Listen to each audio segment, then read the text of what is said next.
Bonjour à tous, je suis ravie de vous retrouver. Je viens vous parler de l'énergie, entre autres de la pleine lune, mais pas seulement.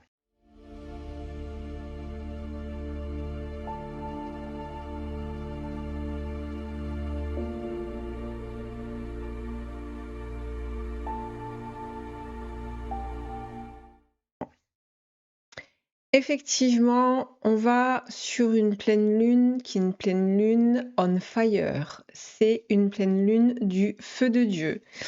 Et on le voit dans l'atmosphère, énormément de feux, que ce soit, les éruptions, que ce soit les feux de forêt, bref, on sent qu'il y a un brasier, on sent qu'il y a, une force qui, se fait ressentir et la pleine lune, elle va nous parler de tout ce qui concerne notre feu intérieur. Quand je regarde la carte du ciel, ce qui se passe dans le ciel, là aussi, le soleil y met des siennes, c'est-à-dire que il est prévu d'événements solaires qui sont en préparation. On commence à avoir des tempêtes géomagnétiques qui vont s'accentuer d'ici à vendredi. Je pense que je vais la poster vendredi, la vidéo. Donc aujourd'hui et demain. Donc durant alors on appelle ça le portail du lion. Le portail du lion, c'est, juste qu'il y a, l'étoile de Sirius qui, pendant un laps de temps est, alignée avec, la constellation du lion et donc qui donne aussi, ses énergies. Mais pas seulement. Donc bien sûr, l'étoile Sirius est une étoile qui est importante, qui a aussi des charges énergétiques, tout comme les constellations, tout comme les planètes qui viennent donner aussi des messages qui peuvent être importants. Et cette carte du ciel astrologique, elle est très étonnante. En fait, lorsque j'ai regardé, la carte du ciel, je me laisse d'abord un petit peu imprégner, on va dire, juste par l'énergie de la carte, avec les configurations. Avec, en fait, ça peut ressembler un petit peu à de la géométrie, sacrée, puisqu'on va avoir comme ça, des points d'opposition, de convergence, d'alignement, d'opposition, qui donnent comme ça des axes et dans ces axes, il y a, ça m'a sauté aux yeux, on a comme des points de convergence qui nous parlent d'alignement, qui nous parlent de, d'aller profondément dans, ce que l'on a de plus profond, mais, aussi de plus vibrant. Énormément d'activations. Ces activations, encore une fois, je le répète, c'est toujours en fonction du chemin d'évolution de chacun. Il n'y a pas de chemin d'évolution qui est moins, qui est mieux, qui est non. Chaque personne qui évolue sur son chemin d'âme, sur son chemin d'esprit, sur son chemin de vie est absolument juste. Il n'y a pas de fausse route. Il n'y a pas de est-ce que je suis sur la bonne voie? C'est la voie. Il n'y a pas de bonne ou mauvaise voie, c'est une voie. C'est tout dépend ce que vous allez tirer, extirper, ce feu intérieur. On a bien évidemment durant cette, pleine lune, donc la lune sera dans le signe des Verseaux, du Verseau, soleil en Lion. On est sur des axes qui viennent travailler à la fois tout ce qui est notre, nature égotique, mais aussi l'ego glorifié. Parce que l'ego est absolument nécessaire. Nous ne pouvons pas passer à côté de notre structure d'ego. Il est d'une importance cruciale parce que l'ego permet de pouvoir manifester différents plans. Il est, j'appelle ça le médium entre les plans. C'est celui qui fait l'intermédiaire entre le plan de l'âme, entre le plan de l'esprit et le corps à travers aussi l'ego, se manifeste, il vient convoquer certains aspects, il vient les rejouer et il donne de la perspective, il donne de la dimension. L'ego, il a cette faculté d'être, on va dire, de pouvoir appréhender cette phase intermédiaire entre l'âme et l'ego. On peut appeler aussi le corps. Et dans les traditions, âme, corps, esprit, la fameuse trinité, on en parle bien. Il y a bien une trinité ici qui opère, qui doit être opérante. C'est ce mariage, d'une certaine façon, entre ces trois forces que sont l'âme, que sont le corps, l'ego, l'esprit. Et on vient énormément nous parler de ceci sur nos structures internes, sur nos structures personnelles. Et ça va venir soit réactiver ou activer de la mémoire ou activer de nouveaux codes. C'est dans tous les cas, il y a des choses qui vont être amorcées. Il y a un vrai changement. Quand on parle par exemple du portail du lion, je sais qu'il y en a beaucoup qui en parlent. Quand on parle du portail du lion, c'est souvent un endroit qui nous permet, qui arrive à comme un moment où on est prêt à pouvoir transiter. Et les transits astrologiques, c'est bien ça aussi. C'est on peut transitionner vers. Donc on ouvre un nouveau champ, on ouvre un nouveau code, à de nouvelles informations. Et cette pleine lune, elle nous parle de ça. Et ça se fait vraiment dans la chaleur du foyer. Et attention, ce foyer, qui peut être un vrai brasier, c'est-à-dire que tout peut être consumé. Ça peut être le phénix qui renaît de ses cendres. C'est aussi le feu de l'esprit. C'est le feu des passions. C'est voilà, il y a énormément de feux qui ressortent durant cette phase lunaire.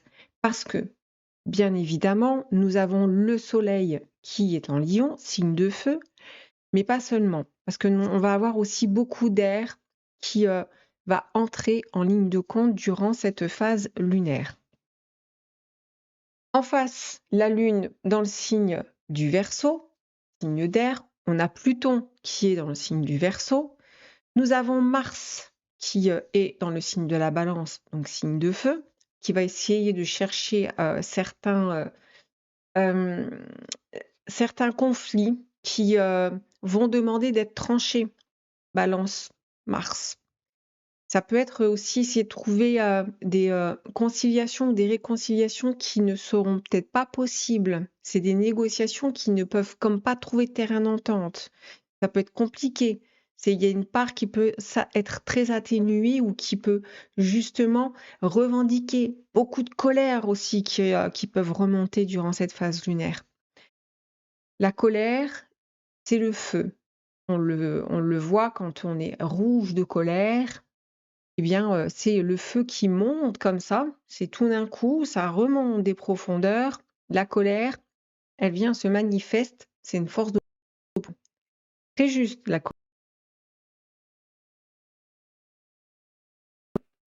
poser. Elle vient déposer, elle vient délimiter, elle vient dire non. C'est la gardienne du territoire. La première fonction de la colère, c'est une force d'auto-préservation qui permet de préserver comme son territoire. Donc il y a toute cette force ici qui peut être importante. C'est le territoire, votre foyer intérieur, tout ce qui vous concerne. Est-ce que vous allez être dans la surprotection, dans la mise en garde ou dans quelque chose qui va être naturel? À voir comment vous allez, on va dire, réagir à ce feu. On a en face de Mars, en opposition, donc on va avoir des oppositions très tranchées ici.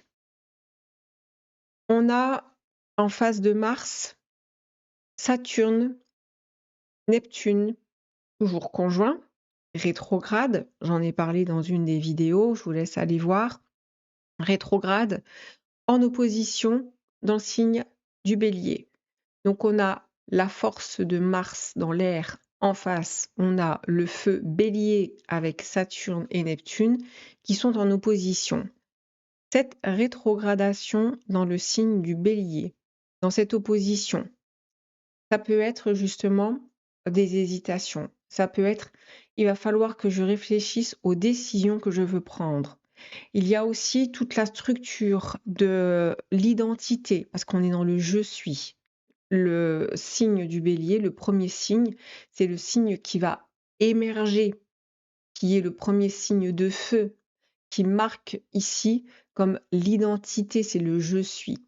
Et il peut y avoir ici justement énormément de difficultés dans ces oppositions. En plus, je viens de voir là, qui me saute aux yeux, c'est que Mars sera dans la maison 1. La maison 1, les maisons, c'est à quel endroit va se colorer, on va dire, le signe dans, ou la planète en signe.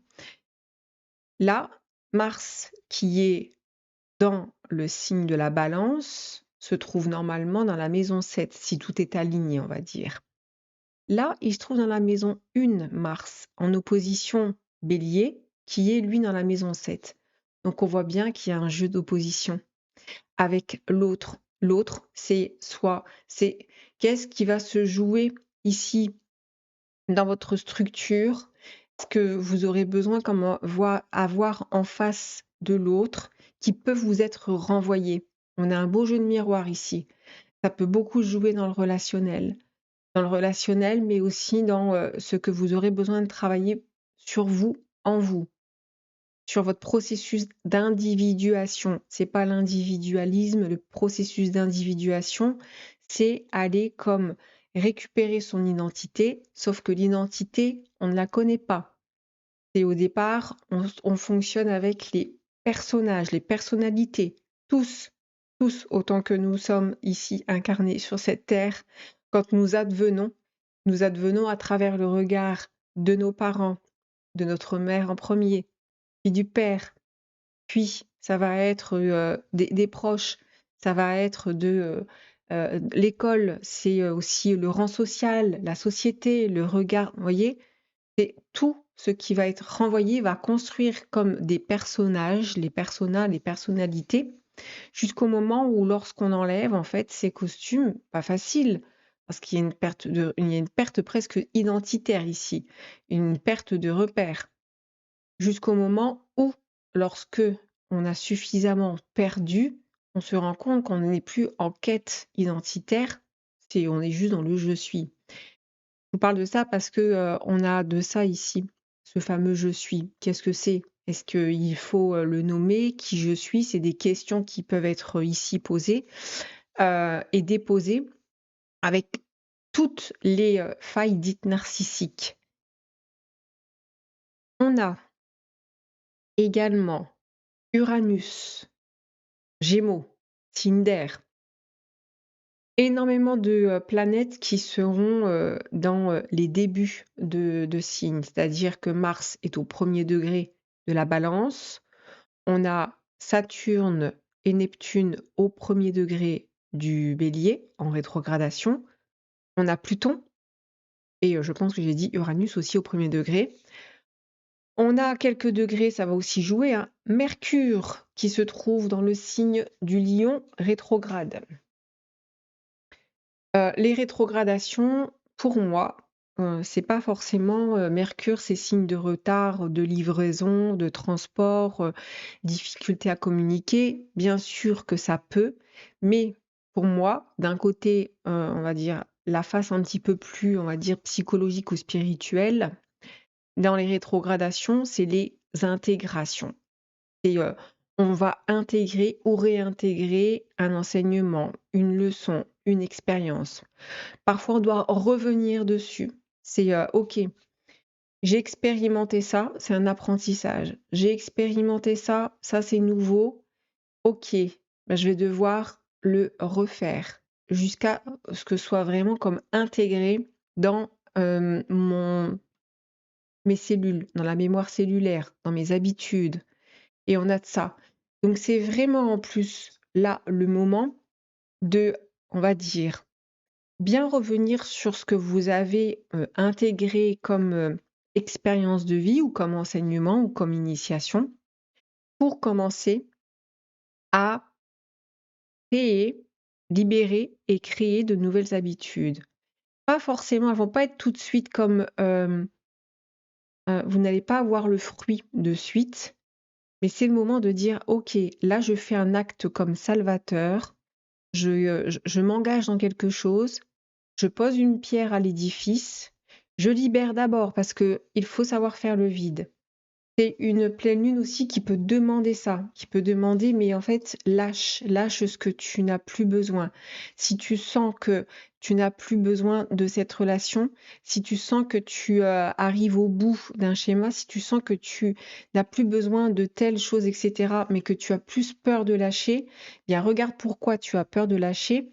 Et à ce moment-là, tu pourras revenir dans un nouveau centre, le centre de toi-même, et intégrer. Et cet acte doit être très salvateur. On les moments de pleine lune, c'est toujours des moments où, on nous dit: «Regarde ce que tu, peux mettre en face de toi et regarde-le bien en face, parce que c'est le moment». Tu as l'occasion ici de te dire: «OK, là, j'ai besoin de voir quelque chose qui me fasse grandir, qui me fasse évoluer». Parce que la lune, dans le signe des Verseaux, c'est une lune qui demande à avoir une vision éclairée, une prise de hauteur.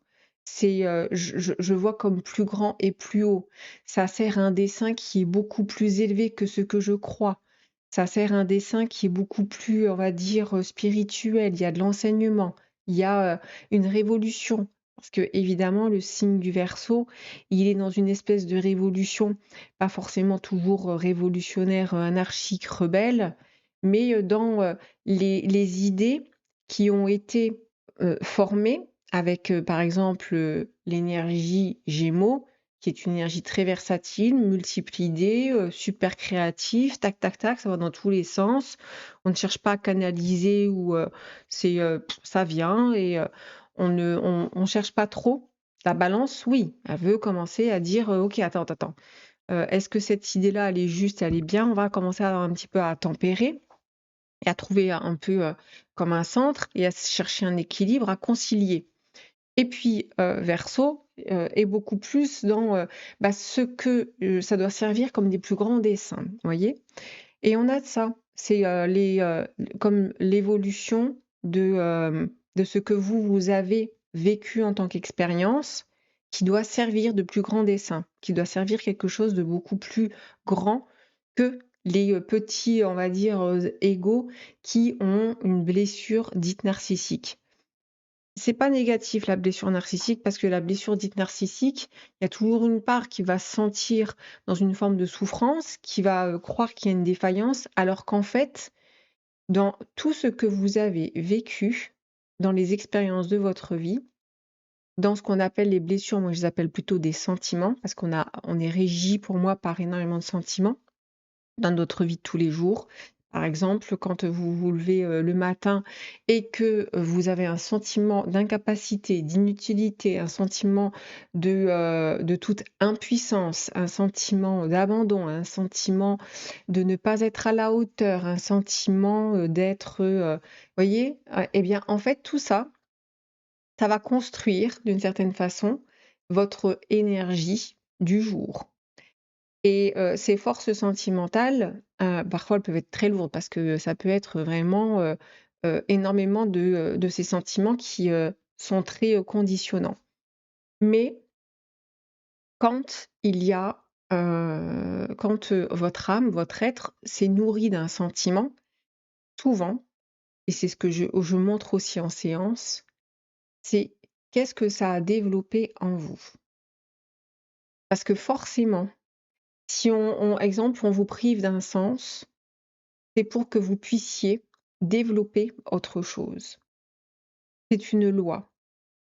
C'est une loi qui dit, d'une certaine façon que, il n'y a pas, un être qui va être privé plus qu'un autre. Ça, c'est une perception qui est propre et personnelle et qui est, comme biaisée.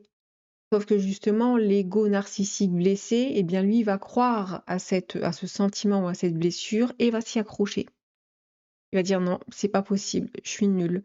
C'est comme ça, parce que, j'ai des éléments qui disent ça et moi j'ai besoin de réparer cette part-là. J'ai été abandonné, j'ai besoin qu'on répare l'abandon et je veux réparer cette part-là». Alors qu'en fait, eh bien, vous avez développé, autre chose. Vous avez dû développer, justement ce besoin, par exemple, de vous ouvrir à l'autre. Bien sûr qu'au départ, ça va créer une forme, exemple, de dépendance affective, mais c'est fait comme pour vous tourner plus vers l'autre. Ensuite, il y a l'équilibre à trouver. Quand, vous avez, un sentiment, par exemple, de toute impuissance ou un sentiment de rejet, souvent, les personnes qui ont un sentiment de rejet, elles vont être très, observatrices. Ça développe l'observation, ça développe l'empathie, ça développe la compassion et tous ces sentiments, ils ont c'est l'autre face et cette autre face, elle est à voir. Et durant cette phase lunaire, c'est ce qu'on demande d'une certaine façon. C'est regarde la face comme spirituelle de tout ce que tu as pu vivre pour que tu puisses avoir cet équilibre, pour que tu puisses voir que dans chaque expérience, forcément, tu as déployé une source et tu dois la rendre visible. Parce que le soleil, quand il est dans le lion, soleil en lion, c'est les personnes qui vont briller. Alors, pas forcément les personnes qui ont leur soleil en lion, mais plus les ascendants. Parce que pour moi, encore une fois, pour moi, on doit devenir le soleil. L'ascendant, c'est ce qu'on a d'une manière comme innée. On n'aura pas besoin ou parfois de le retravailler, c'est-à-dire de le refaire émerger s'il a été contrarié, s'il y a des carrés, etc., s'il y a des forces d'opposition, pour le perfectionner. Heu et puis le soleil, eh bien, on va devoir le devenir. On va devoir aller vers cette initiation solaire pour aller, comme capter cette lumière et à un moment donné pouvoir la diffuser. Le soleil en lion, c'est ça, c'est diffuse ta lumière. C'est diffuse ce que tu as vécu dans l'ombre, dans ce qui s'est opposé à toi pour à un moment donné, comme renverser cette, hem, cette blessure au sentiment et regarde ce que ça a développé et laisse-le émerger. Et ça fait, ébranler évidemment toutes les croyances qui vont avec. Parce que, hem, quand, dans les conditionnements, il y a des croyances très fortes. Les croyances, c'est vraiment les piliers comme de vérité qui se sont instaurés en soi et qui sont comme infaillibles. À un moment donné, ces piliers, parce que c'est des vraies constructions, c'est les piliers de l'ego, ces piliers, ils s'effondrent. Et donc, on a des effondrements. Lorsqu'il y a des effondrements, c'est des cas de dépression, c'est des cas de décompensation, c'est des moments où ça ne va plus, où tout se casse la gueule, où on se sépare, où on perd son boulot, où ça, voilà, il faut que ça pète parce que ces piliers ne sont pas comme une vérité qui est qui doit rester comme un pilier, mais qui doit justement s'effondrer. Donc ça peut être, durant cette phase lunaire, beaucoup, d'effondrements, mais c'est des effondrements qui sont nécessaires pour trouver ce point intérieur, ce feu intérieur. Voilà un petit peu pour la pleine lune. Il y a encore certaines choses qui sont, certainement à dire, mais globalement, on a de ça. J'ai aussi, énormément, d'activation, par rapport à tout ce qui est, solaire entre Sirius, le soleil et cetera, sur des, forces telluriques comme, stratégiques. C'est-à-dire qu'on a des activations, ici, très puissantes sur des structures non visibles ou en tout cas souterraines avec, par exemple, je vais prendre un exemple qui est, comme le nez au milieu de la figure, les pyramides. On a la partie, on va dire, visible et puis on a la partie souterraine et ces parties souterraines, elles sont aussi activées parce que forces, nos propres structures souterraines sont aussi en train de s'activer. Donc on a des grosses activations au niveau, énergétique, au niveau, de nos champs à la fois électromagnétiques et plus encore, parce qu'il y a des choses qui ne sont non mesurables et tant mieux par certains outils technologiques, comme par exemple si vous lisez un petit peu tout ce qui est physique quantique, je ne suis pas experte, hein, je m'intéresse, je lis, mais je ne suis pas experte. Tout ce que je sais et que je trouvais tellement intéressant, c'est que lorsque, exemple, un chercheur observe un électron et qu'il veut voir ou cherche à le mesurer ou à quantifier, eh bien, en fait, à partir du moment où il l'observe, il se transforme en particule. C'est-à-dire que c'est plus l'électron libre, d'une certaine façon, c'est tout d'un coup, il va comme s'adapter à l'œil de l'observateur. Donc, et il ne peut donc être mesuré. Il ne peut être quantifié. Les quantas du quantique ne peuvent être observés par l'outil comme matériel, donc par tous les outils technologiques, mais aussi par nos outils comme sensoriels, parce que c'est beaucoup plus on ne doit pas faire travailler ces sens-là. Ça vient d'un autre endroit. C'est ce foyer intérieur. C'est quelque chose qui passe par, d'autres endroits et c'est ça aussi qui est activé. On parle de, 3e dimension, 4e dimension. Pour moi, la 4e dimension, on y est depuis un moment. On y est depuis que on a commencé à mettre en réflexion intérieure et en réflexion ce que, nous vivons, ce que nous ressentons, chose que nos parents ne pouvaient pas faire parce que, ben, ils n'étaient pas, c'est pas nos parents, c'est juste l'évolution voilà, qui est comme ça. Et puis on entre dans, alors j'aime pas parler de 3D, 5D et cetera, mais on entre justement dans d'autres champs dimensionnels. C'est d'une évidence absolue et on y va avec, alors certes, beaucoup de, perturbations, mais en même temps, qu'est-ce que c'est vibrant, qu'est-ce que c'est, incroyable que ce soit, les informations qu'on peut recevoir. Après, il faut faire le tri, c'est-à-dire que, ça peut vous parler ce que je dis ou d'autres pas du tout qui peuvent, peu importe, c'est pas là le propos, c'est prenez l'information qui va vous parler, qui va vous surtout qui va vous faire vibrer. C'est pas tant l'information, alors on peut, hein, s'instruire, l'instruction, on va dire, qu'elle soit spirituelle, énergétique, psycho, énergétique, généalogique, oui, parce que justement ça nous fait à chaque fois, évoluer. Donc on va faire travailler à chaque fois, on va dire, une forme, de pensée. On fait évoluer nos formes pensées. Mais lorsque ça vibre et que ça vibre à un endroit que, exemple, un seul mot a une volonté, une force, c'est pas forcément une intention, c'est une intention, comme du cœur qui vient comme vous toucher à un endroit, là on y est. C'est pas tant de dire, que ce que je dis c'est vrai ou c'est pas vrai ou ce que l'autre dit c'est des conneries, on s'en fout. C'est juste, prenez ce qui vient, vous faire vibrer. Ce qui vient résonner, ce qui vient vous faire approcher d'un endroit qui dit: «Tiens, là, ça me change un angle de vue» et quand on change l'angle de vue, on change son angle de vie. C'est quelque chose que je dis souvent. On peut passer tous les jours dans une rue ou, en voiture, heu et puis, à être persuadé que, le chemin, on l'a fait tellement de fois que on n'a plus rien à apprendre, on n'a plus rien à connaître et il suffit qu'on tourne juste comme ça et puis là, on voit un endroit, on voit un arbre, on voit une fleur, mais ça va être le truc, l'élément qui va faire que: «Waouh, ma réalité, elle est en train de changer. J'avais pas vu ça» et là, il y a un changement de paradigme, il y a un changement intérieur, il y a un changement, qui opère dans une nouvelle dimensionnalité. Donc voilà ce que je tenais à vous dire.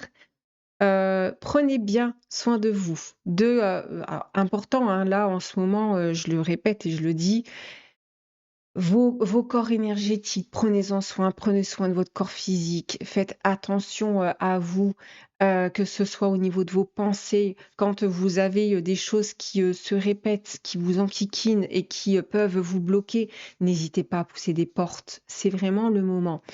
Hem, tout, on a aujourd'hui, énormément justement de, de portes qui s'ouvrent. Il faut savoir juste vraiment les prendre, les pousser pour, à un moment donné, bien s'écouter aussi, hem, parce que c'est vraiment le moment.